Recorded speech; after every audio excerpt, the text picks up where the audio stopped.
Hello, hello! What's up, everybody? My name is Mike Brown, aka ReviewKingMB, and this is it. I have reached the end of my Lethal Weapon reviews with Lethal Weapon 4. This is a 1998 film that is, well, all of the movies were directed by Richard Donner, so this one is no different. It's been a few years since we've last seen Riggs and Murtaugh. They're still partners. They're still going out there and causing a bunch of mayhem and destruction. In fact, they've caused so much destruction at the beginning of this movie that instead of getting demoted, they get promoted. They become captains of their own precinct until they have to deal with human trafficking. They see these immigrants from Hong Kong who are being sold, brought into the country as slaves. Murtaugh especially feels bad about this, wants to help the people. So they have to find the person, the people, the group responsible for this and put an end to it once and for all. Now, what I thought of Lethal Weapon 4 was, I didn't love this movie. I didn't. I can't even really say that I liked it or overly liked it. It was just okay. Okay at best. I guess my biggest issue is that because this was the last movie, I wanted it to end with a bang. I wanted it to be really strong, and it was just, once again, just okay. Let's first talk about Mel Gibson as Martin Riggs, because I enjoyed him.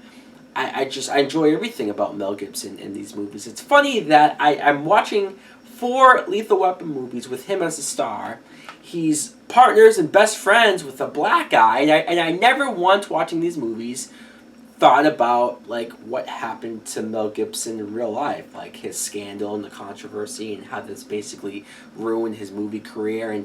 And I'm going back and watching these movies, and he's so good as this character. I so buy him as this guy, this funny, lovable, likable guy, that I don't even think about what most people think of Mel Gibson nowadays. I mean, that's a testament to how good he was as an actor. I really enjoy his relationship with Rene Russo, Lorna, who they've been dating all this time, which is great. She's now pregnant, which is also great. And there's some conversations about whether or not they should get married. She wants to, but he's a little iffy about it. And we even have almost an arc of Mel Gibson sort of realizing that, holy fuck, maybe he's too old for this shit. So everything with Mel Gibson I enjoyed in this film.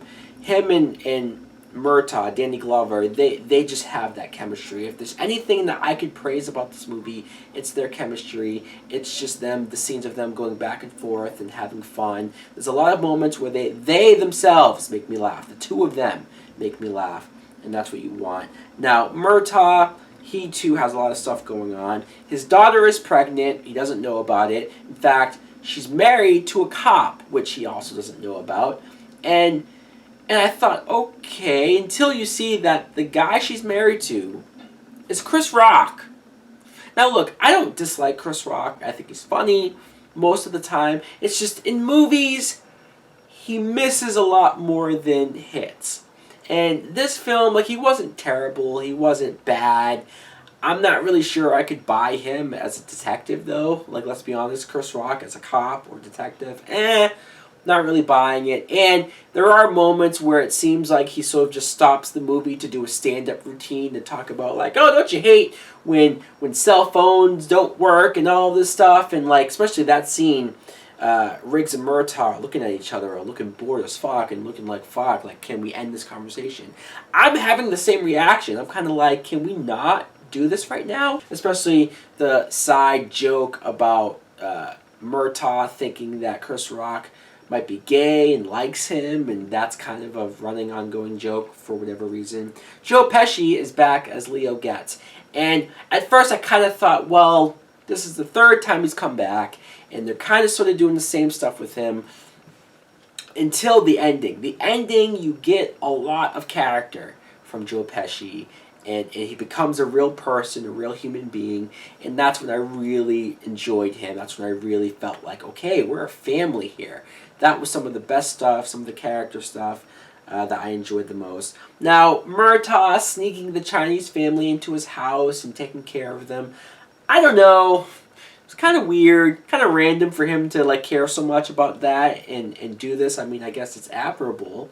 I guess I can appreciate it, but it just, as a main plot, as a main story, it wasn't something that I was fully invested in or honestly cared too much about. I don't want to sound like an asshole, but the fact that the person, the ringleader behind all of this, was Jet Li. Yes, this was Jet Li's very first American film ever. This movie introduced Jet Li to us, and he was a badass, man. I mean, he's being Jet Li. He has so many scenes. I mean, like, the action in this movie is pretty good.